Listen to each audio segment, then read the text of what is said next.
Good day, everyone. I thought, why not switch gears and review another computer? And I've got a really beautiful one to show you guys today. This is a mid-2004 12-inch aluminum PowerBook G4, which I saved from the e-waste pile.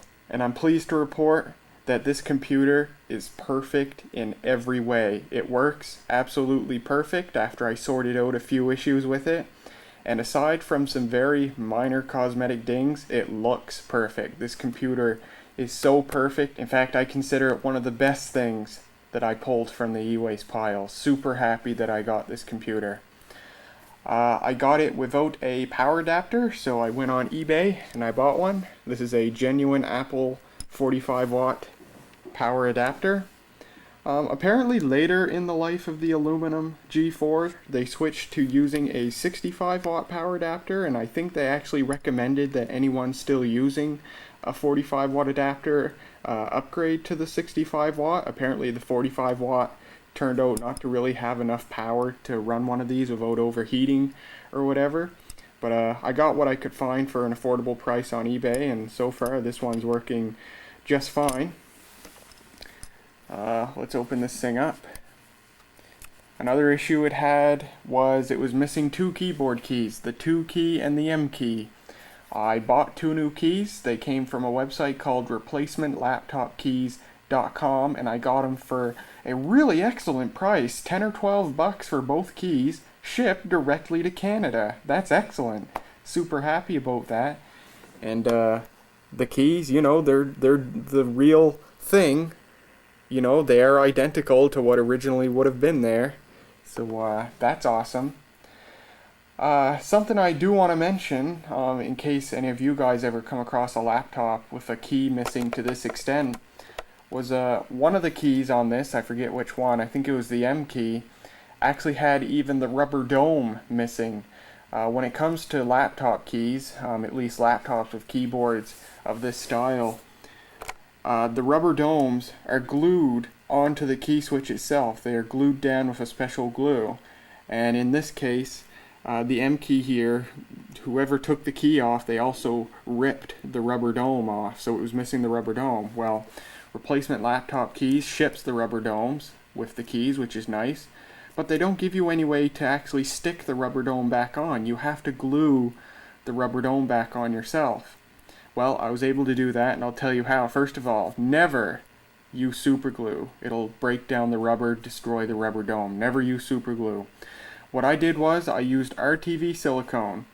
I put a little puddle of it on a piece of paper or whatever, and I lightly dabbed the bottom of the rubber dome in the puddle, and then stuck it on there and very gingerly installed the key on top of it.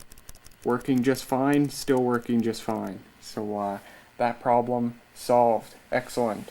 Another problem this thing had was that the battery was absolutely dead. You know, once I got, when I got the AC adapter and got this thing running for the first time, I found that the battery would not charge. It had no indicator lights light up when you press the button here to check the battery health. And I tried leaving it plugged in, and the most I ever got was that I'd press the button and the first LED would blink rapidly, meaning the battery was very close to 0%. I could never get any farther than that. One time I managed to get it to charge to like 5%, but it didn't go any farther than that. So I figured the battery was a write-off, probably this thing might have sat for who knows how many years, and it got under discharged, and the cells were ruined, and the battery was a complete write-off. But imagine my surprise, after I got the adapter and found this thing worked and installed the keyboard keys and everything, I left it sitting for about a month. And a month later, I turn it on, I plug it in, I turn it on, and the battery charges up to 100%. And imagine my amazement, it ran for over 3 hours. I think 3.5 hours actually, off the battery. And it's been working like that ever since. The battery in this thing works absolutely perfect now.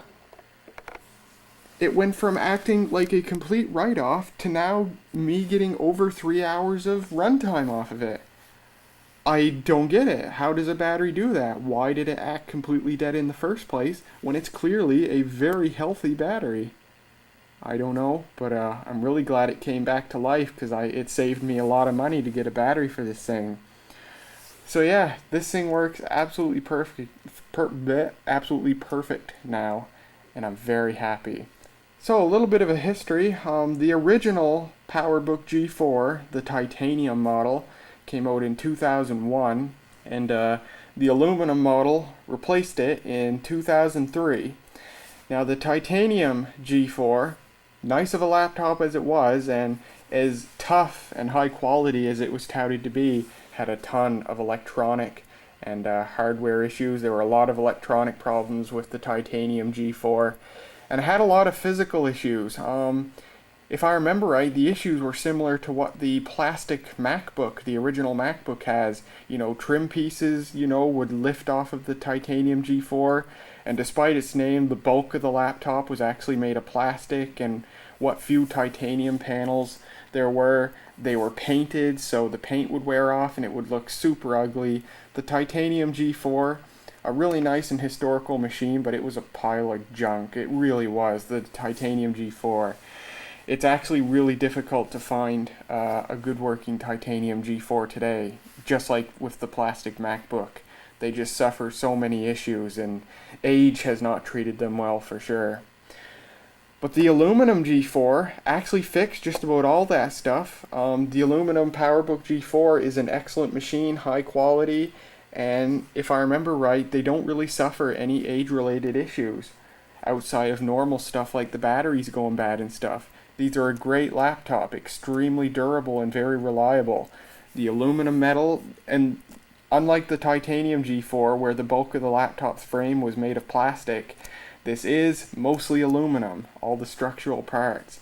And it's very high quality, extremely heavy, even though this is just a 12-inch model. This weighs as much as like a full-size 15 or maybe even 17-inch laptop you'd get today. And it's not painted, this is the bare metal, and it's such a high quality notebook. Apple got it right with the aluminum G4. This being the mid 2004 model, it's 1.33 gigahertz, making this the second fastest PowerPC notebook that Apple ever made. The aluminum G4 was the last PowerPC notebook Mac. It was replaced with the MacBook Pro in 2006, which of course was an Intel unit. There was one more iteration of the G4 after this, the 1.5 gigahertz model called the early 2005 model. Unlike the titanium G4, the aluminum G4 cannot run Mac OS 9, which is too bad. People have tried for years and years and years to get Mac OS 9 running on the aluminum G4. None have ever been successful. But oh well. So this particular model, the 1.33 gigahertz, supports from macOS 10.3 to 10.5. I have 10.4 installed. The aluminum G4 shipped with 256 megabytes of RAM standard soldered onto the motherboard, and it has one upgrade slot, and it officially supports up to 1 gigabyte in that slot for a total of 1.25 gigabyte of RAM. Some sources say you can stick a 2 gigabyte stick in these, but other sources say that tests have proved that you can't. So I don't know if these unofficially support 2 gigabytes or not. I haven't bothered to find out. I don't have any RAM on hand to try it. But anyway, I've upgraded this thing to the full official 1.25 gigabyte of RAM, and that's thanks to a guy named Chance on the Low End Mac Facebook group. He sent me a RAM stick that was known to work with the aluminum G4, because the aluminum G4 only works with a specific speed of RAM. And yeah, he shipped me that for a really good price, and I really appreciate that. It's got an 80 gigabyte IDE hard drive, and it does have Airport Extreme, which is 802.11g. And oh, that's another thing. When I originally got this thing, the airport didn't work. It reported no airport card installed, and I discovered eventually, after a long time, I discovered that the airport card actually wasn't inserted all the way, which is really weird because when it is inserted correctly, it's a really tight fit. So I don't know how it got partially uninserted. But anyway, I inserted it all the way and it works just fine, so awesome there. So yeah, these are one of the earliest Macs that I remember back when I first learned that Macs existed at all. Of course, this is the 12-inch version. There was also the 17-inch version. It was the smallest and largest notebooks that Apple had ever made. And indeed, the 12-inch model was the smallest PowerBook by volume up until the MacBook Air came out, which is impressive. Anyway, let's go over this thing. You have, of course, the Apple that lights up, powered by the display backlight. And some dings here and there, but I don't mind at all. They're cosmetic only. Here's the back, and I believe that there's the vent where the CPU fan vents out. And this thing runs pretty impressively cool. You got to be doing a lot for a prolonged period of time before the CPU fan turns on at all. Of course, when you have a computer made entirely of metal, there's a lot of good heat sinking. There's the optical drive, something you won't find in a computer of this size today. It is a super drive, so a DVD-RW drive. Unfortunately, it's not dual layer, which is kind of dumb because these are officially supported by macOS 10.5, but 10.5 only comes on a dual layer DVD, but these don't have a dual layer drive. So the only way to get 10.5 on there is if you use an external USB dual layer optical drive, or you use one of the many hacks that people have devised for getting 10.5 on these, one being to use a USB stick and another using a slimmed down version of the 10.5 DVD. There's that anyhow. I just realized I was missing a screw. Oh well. There's the front, the latch to open the display, and the display's got this really cool thing. It's got a hook there that flips down when the display gets really close. See how it flings down, I push up, and it goes back up. Pretty cool design. The LED there that pulses when it's in sleep mode. Something else I just noticed is that screw right there looks to be stripped, yet I doubt this thing's ever been taken apart. Then again, with that other screw missing, maybe this has been taken apart before. But that screw's stripped anyway, which is too bad. Kensington lock, headphone, microphone, mini DVI, 2 USB 2.0 ports, Firewire 400, 100 megabit Ethernet, modem, and charger. Some more dings. I couldn't care less. They're a very minor concern to me. And yeah, that's all. The 17-inch model added a few more ports, a Firewire 800 I believe, and a PC card slot. There was also a 15-inch aluminum G4 that came later in the aluminum G4's life that also had those extra ports. Looking on the bottom here, we have the battery. That's how you remove the battery. The airport slot is right under the battery. There's a little door you flip down and there's a plastic tab and you can pull the card out. This is where the single RAM upgrade slot is. I don't know if something used to be written there or not. And we have the information right here, copyright 2004. Trackpad, single button, and power button. And that's about it. And I think that's a microphone right there, built-in microphone. So I guess all that's left to do now is to power this thing on.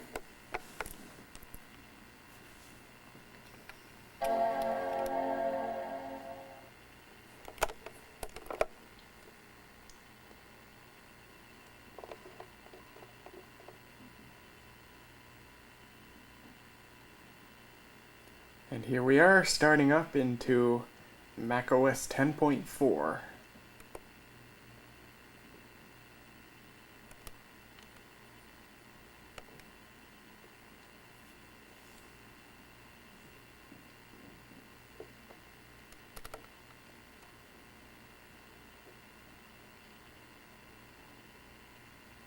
And here we are already. This thing runs extremely fast. It's so nice. This thing has so much more power than my 600 megahertz iMac. Very, very nice. So let's take a look at some things here about this Mac. Mac OS X version 10.4.11, and the specs there. Yeah, this thing, a G4 running at 1.3 gigahertz is just, it's so much difference from a G3 at 600 megahertz. I have Microsoft Office installed, Office 2004, right there. So we can open up Microsoft Word. This thing could probably run Office 2007. The iMac couldn't. It installed, but it ran like absolute garbage. This thing would probably do a lot better. It'd probably still be sluggish though, because Office 2007 was really optimized for Intel. Yeah, there's Microsoft Word.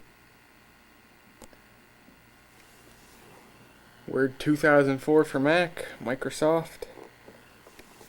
That's the only thing with Mac OS X and software for Mac OS X. It's RAM.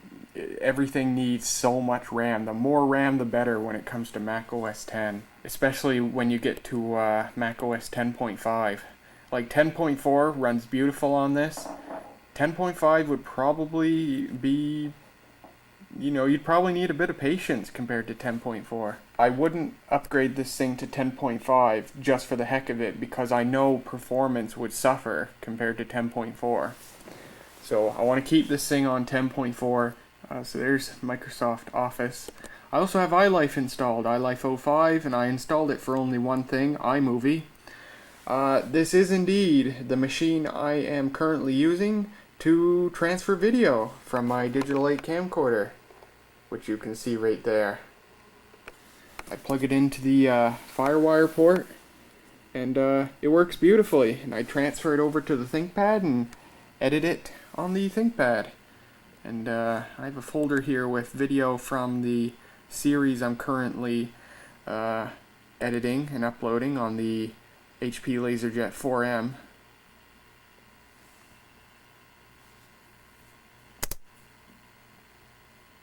Me to something else that this brings me to something else. So there's that, and we can open iMovie here. Now, one thing to note, one thing very much to note, if you by any chance, I know it's a very rare occurrence, but if you by any chance want to transfer high 8 video, high 8 analog video using a Digital 8 camcorder using a Mac, some versions of iMovie, while they transfer digital DV video perfectly, some versions have trouble transferring high 8 video over Digital 8 camcorder, and I encountered this problem. The version of iMovie that comes with iLife 05, if you try to, if I took, you know, the tape from this camcorder, which is an analog high 8 camcorder, and stuck it in my Digital 8 camcorder and connected it up and tried to capture, it just wouldn't work. It wouldn't do anything. It wouldn't capture the video. Just some versions of iMovie do not properly detect analog video and capture it. Probably, I don't know for sure, but what's probably happening is iMovie's looking for a time code, and of course with digital DV video you get a time code embedded into the video as metadata, but with analog video you don't, and so iMovie just doesn't capture it. But other versions of iMovie, they work just fine capturing high 8 video over a Digital 8 camcorder. So I upgraded, and the version of iMovie that comes with iLife 05 does not work, so I upgraded it to a version that does, and the version that works is iMovie HD version 6.0.3. So there you go, and this thing works great. Another thing to look out for, when you capture video using Sony Vegas's own capture utility, which is what I did back home on the Compact Desk Pro EN, which is my former capture computer. When you capture the video, the capture utility automatically sets metadata in the captured clips such that when you import them into Sony Vegas, it automatically knows what kind of settings to set for the pixel aspect ratio and the interlacing, such that the video is de-interlaced correctly when you render it. But iMovie does not do that. It either doesn't set those flags, or it sets them differently. So when you import video that's been captured from iMovie into Sony Vegas in Windows, Sony Vegas doesn't know what to do with it, and so it doesn't properly deinterlace the video. And that's what happened in the first video I ever made this way, which was my 2,000 subscriber video. You'll notice it has interlacing. Well, that's because I didn't know that Sony Vegas didn't know how to deinterlace it. So what I'm doing now is when I move these clips into Sony Vegas in Windows, I have to right click on the clips and go into the properties, set them to a 0.9091 pixel aspect ratio, because Sony Vegas can't do that automatically, it just leaves it at 1.0, and I have to change the field order from none to lower field first so that it deinterlaces it correctly. So now that I know to do that, everything's coming out just fine from this Hi8 camcorder on YouTube, as you can clearly see right now. The only downside is with the Desk Pro, I was able to connect the ThinkPad directly to the Desk Pro via Ethernet and transfer the files over Ethernet, and the transfer went pretty quickly, around 10 megabytes a second or whatever to transfer video. And transfer speed's important because DV video is huge. This clip I have right here, which is I think like half an hour long, it's 12 gigabytes in size. But with this thing I can't do that, or at least I haven't figured out how to do it, how to network this with Windows over Ethernet. So what I'm doing is I'm using a USB hard drive. It also it does better than the Desk Pro, because the Desk Pro, I don't know if, I always thought it was the FireWire cable I was using, but maybe it was the cheap via FireWire card I use. If I turn any significant electrical device on or off, be it a light or a motor or a heater or a fan or anything, while the capture's running, the capture glitches and a couple of frames are dropped. So I have to stop the capture, rewind the tape, and then start over again. Just rewind it to the point where it glitched out and then start capturing again from there. I've tried that with this thing while it's capturing, and it hasn't glitched once. The capture is pretty darn reliable. Certainly more convenient too, because it's portable. So that's nice. Here's something you may find entertaining. I bring this thing to school once in a while. Yeah, and I use this thing in public at school, and I don't get a second look from anybody. You know, nobody knows that this is a 12-year-old PowerBook, because it looks so similar, especially when you look at it from the back. You know, who would think this is anything but your usual MacBook or MacBook Pro? And it's so funny, because I use this thing in public. I don't get a second look from anybody. And you know, if I had to or wanted to use one of my older PC laptops in public, I'd be quite self-conscious, because I know, you know, if I brought that thing over there in public with the freaking floppy drive that you can clearly see, you know, probably more often than not, people would notice that. But with this thing, I don't get that at all. It's completely inconspicuous from the public, so it's kind of amusing. So yeah, you know, just because it has a really good battery, I use this thing in public sometimes, and it's quite fun. There's one more thing that I want to show, and that's internet. A G4 does not get around on the internet very well anymore. Regular pages like Facebook or Twitter or whatever, they work great. But the G4, any G4, does not have enough power to run, you know, Flash animated stuff. So YouTube videos is completely out of the question. I tried playing YouTube on this thing once. I went down to 240p, and I got maybe 5 or 6 frames per second. So yeah, Adobe Flash is just so unoptimized for PowerPC now that it's just, YouTube's useless on this thing and anything else that has heavy Flash use. So I've got 10.4 Fox running here. 10.4 Fox is a community effort to continue to port current versions of Firefox to PowerPC, and it's excellent. It's the best web browser for a PowerPC Mac running Mac OS X. It's a great web browser. So I can go to Google here. I might have to put in the I gotta put in the password to get on the Wi-Fi here. So I can go to Google here. Oops. The latest version of Safari that works on 10.4 also gets on the internet well. A little bit faster than 10.4 Fox, I think, but 10.4 Fox is much more secure. We have a Google Doodle today. What's this? Invention of the traffic light? 101st anniversary of the first electric traffic signal system. That's cool. We can go to YouTube. We won't play anything. Well, we'll try to play something. YouTube.com/The Maritime Man. That Google Doodle does run just fine though.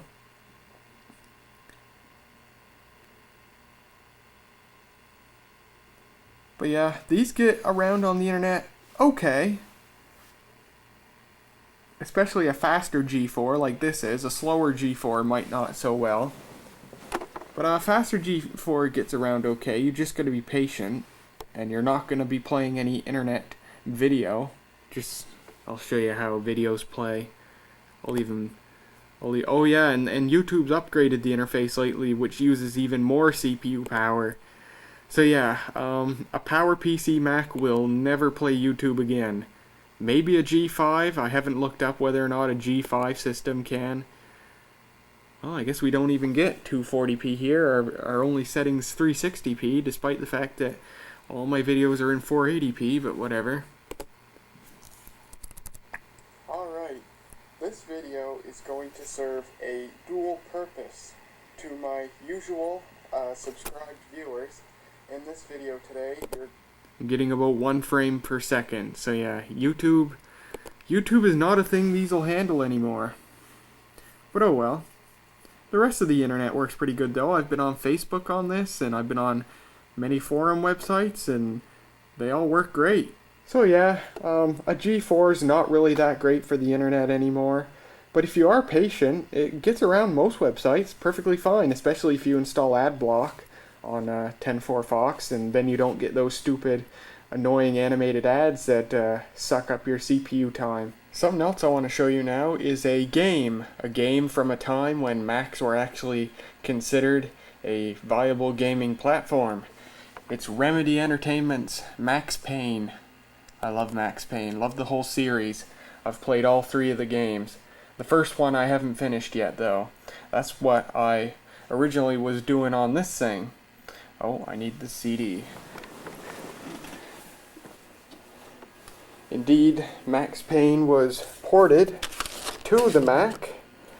It runs on a G3 or faster, and it runs on Mac OS 9 or 10. It ran great on the iMac at I think low or moderate settings, so it's no surprise that it runs fantastic on this. I have the settings maxed out and it runs great. There it is. Unfortunately, the first game was the only one to be ported to the Mac. The second one wasn't.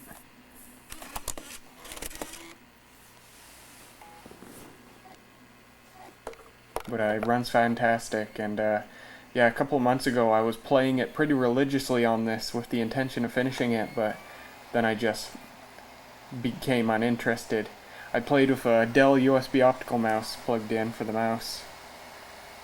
I'd like to finish it though still, and I will finish it on this. Might as well, I'm already halfway through the game. I guess I gotta launch it again.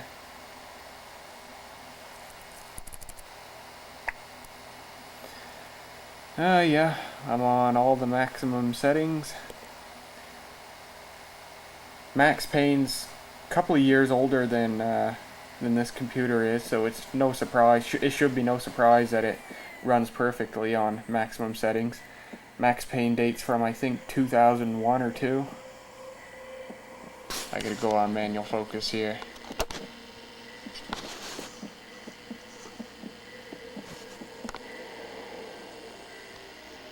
Anyway, that's just pre-rendered video.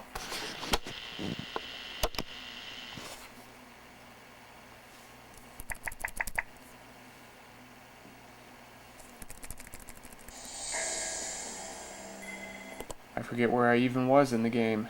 Part 2, A Cold Day in Hell, aka Summer in Canada. Oh yeah! Yeah, I found a glitch where you can stand under this garage door, which is supposed to close all the way, and it doesn't close all the way. Not until you get out of its way. It doesn't crush you even. Whoa. Yeah, as if I move back. Yeah, I think I can open it again. Oh, no. Shooting it will not open it. I forget the action button. There we go. Anyway, this, you cannot play this. Well, you can play it on a trackpad, but not great.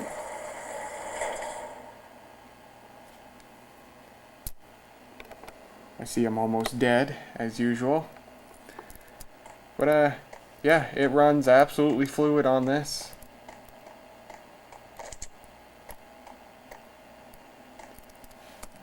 So that's fine and dandy. But I was too tired to go on.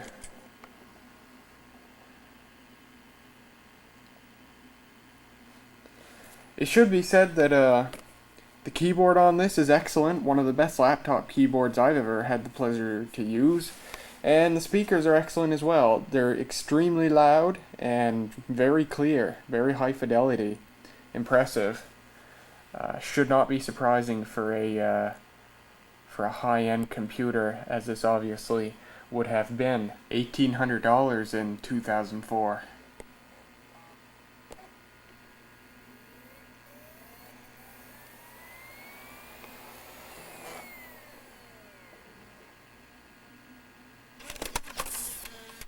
So, that's about all there is to show of this mid-2004 12-inch aluminum PowerBook G4. Let's shut her down here.